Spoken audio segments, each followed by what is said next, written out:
سلام. افتتحت في الجزائر يوم الأحد دورة جديدة في الجامعة الصيفية لأطر بوليزاريو في بورداس، وفي ظل غياب إبراهيم غالي ترأس حفل الافتتاح رئيس برلمان جبهة حما سلامة، ووفد الجزائر محمد رضا وسهلة نائب رئيس مجلس الأمة الجزائري، حيث تلا كلمة رئيس المجلس صالح قوجيل.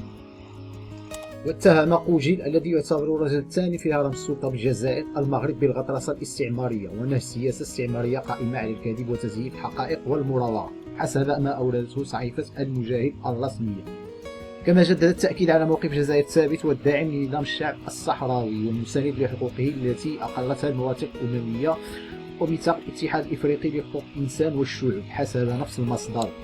ودائما وفي إطار العداء المستمر من الجزائر تجاه المغرب، فقد أكد صالح قوجيل في كلمة سوليت نيابة عنه في اجتماع رؤساء البرلمانات الإفريقية الذي نظم في شتنبر 2022 بجنوب إفريقيا أنه لا يمكن لإفريقيا أن تنشد مستقبلا واعدا دون اجتثاث الظاهرة الاستعمارية الباغضة بشكل نهائي وتسريع وتيرة تصفية الاستعمار في القارة وتمكين الشعب الصحراوي من حقه في تقرير مصيره بكل حرية وسيادة، دائما حسب نفس المصدر.